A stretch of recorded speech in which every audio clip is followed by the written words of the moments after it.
extra time. সফল ভবিষ্যৎ গড়ার একটাই কাহিনী, ছায়া প্রকাশনী। ছায়া প্রকাশনী।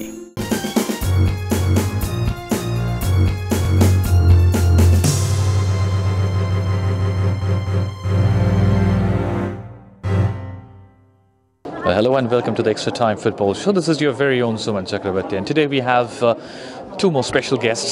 One is Richard Hood, the Youth Development Head of All India Football Federation, and the other one is Lloyd Pinto, the Head Coach of India U19 side, to be precise. First of all, I'd like to go to Richard. Richard, the Indian U17 team is doing a world of good in the FIFA U17 World Cup. So, as the technical director of the youth development and all that in Indian football, so what would be your future plans which is going on? I think the management has taken a decision to keep these boys together for the next few years, because looking at the last 36 months, there's been a lot of investment and exposure that they've got. They want to hold on to the process for a bit longer, and then we'll see the results in 5 years' time. Well, this India U17 side is supposed to play in the U19 AFC Asia Cup squad as well, and being the coach of that, so what sort of exposure they'd be getting over there if the 17-year-old kids play over there in such tournaments? I think the most important thing for the under-17 boys right now is to play matches. I think we've been through a conference right now, and the main emphasis that these the panel guests have said that we need competitions. So playing the under-17 World Cup is a major achievement for the under-17 World Cup team. I think the experience that they have got, the amount that the boys have matured during all the exposure trips that they've got is showing in this tournament, and I think we can use that at the under-19 qualifiers. Richard, all these players have come up through the youth development ranks of Indian football. They have trained abroad. They have had amazing infrastructure which no other Indian team had over the years. So, according to you, do you think that playing in Indian football in the I-League will help them to a good extent, because these players have played against the best teams in the world in the last few years? I think we have to take it as it comes, because the I-League right now is devoid of some of the best players that we have on offer in the country. It's not like the Pylon team earlier where every player in the country was playing in the same league. So a larger concentration of what's available in the country in terms of the player pool, they moved up to the ISL.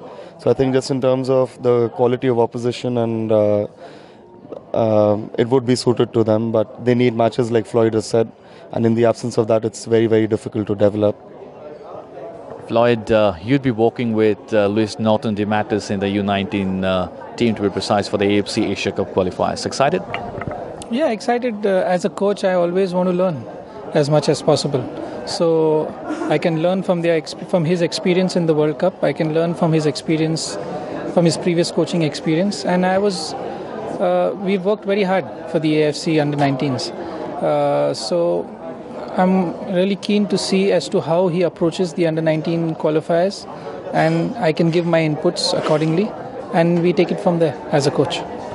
Richard, the 2019, the year 2019 is marked as the red letter year, to be precise, in Indian football, because India have already qualified for the AFC Asia Cup in Qatar in 2019, and then if they can qualify over here in the U19 level, they will also be playing over there. So, as the youth development head, how do you see this development process which is going on in Indian football?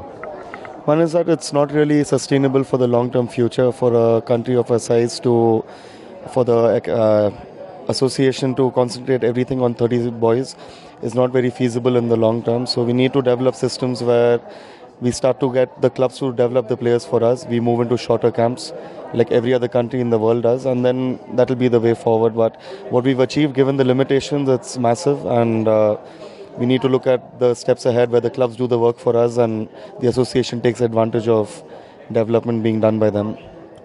Lloyd, in Indian football, what we always had, in fact, to be precise, the dearth of international experience if it comes in terms of the footballers. Now, through this U17 FIFA World Cup, teams like Borussia Mönchengladbach, Manchester United, teams like Werder Bremen, they're keeping their eyes on the Indian players. So, what do you think about this particular thing when you are approaching for the 2019 AFC Asia Cup qualifiers? Because if these teams rope on these players, then you might not have them in regular intervals throughout the preparation process. See, the ultimate goal is what helps the development of the player, whether it is Manchester United or Werder Bremen or Borussia Mönchengladbach. If these boys are going to go to these countries and just train, it's not going to benefit them. They need to be playing regularly.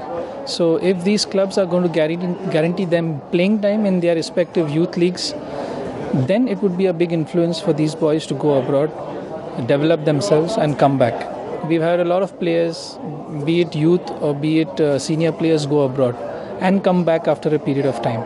So I think these boys can use those guys as an experience and maybe take the right decision at the right time. The ultimate goal is for these boys to improve, and the only way that they can improve is by playing competitive matches, not just friendlies, competitive matches. Richard, Indian football is going through a purple patch, as I mentioned just a few minutes back. But the most important thing for any good developing footballing nation is to have a bigger pool of players. So after this U17 football team, what will be the backup plans? What will be the bigger pool of players? Or what will be the source of getting them in together on board? I think we have to start thinking 20 to 25 years ahead, like any other mature football nation in the world does. We made the mistake of living life in 2-year cycles for the last 30 years, and we are facing the brunt of that now. So I think the baby leagues as well as local youth leagues emerging, where let's just say Calcutta has got a 20 team strong under 8, 10, 12, 14, 16, 18, 20 leagues happening over there. That will be the next step towards increasing the talent pool of players. Because going pan-India, expansive is not really feasible for a country of our size. So we need to prioritize our footballing hotspots and try and maximize the footballing exposure that we give the players within the geographical locations. I have a question to both of you, in fact the last one. Lewis Norton DeMatteis, AIFF has given him the responsibility to nurture the young prospects of Indian football, create the roadmap for a longer and brighter future. So, during this FIFA U17 World Cup, did you have any special words or discussion with Lewis Norton DeMatteis? I'm going one by one. I haven't spoken to him or interacted with him much, but we start to see that the Indian team is responding to how football is played at this level. The team has a definite shape. We play at a good intensity. We have a high level of organization around us, and we're starting to see that teams aren't really expecting to be as successful as they did against us. Most of the teams came in thinking it'd be a cakewalk and things. So I think on those fronts, Louis has done what he's been hired for. Floyd? Yeah, I think I haven't been interacting with him on a regular basis, but having followed the team for a long time and having worked with most of these players during my time in AIFF, you could definitely see that these boys are now much more focused and much more motivated to play an event like the FIFA World Cup.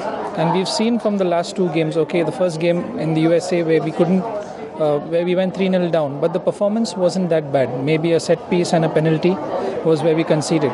And that there was further improvement in the next match, where we lost out just by 1 goal to a very experienced and physically dominant Colombia side. So if we can continue that in the match today versus Ghana, and we can take that forward into the AFC Under-19 qualifiers, that would mark an improvement in his coaching tenure. Well, as you have learned and as you have heard, to be precise, Indian football is very much on the safe hands, as these two tireless workers are incessantly trying to develop Indian football for a brighter future. Hit the subscribe option and the bell icon to get all the exclusive sports videos on Extra Time.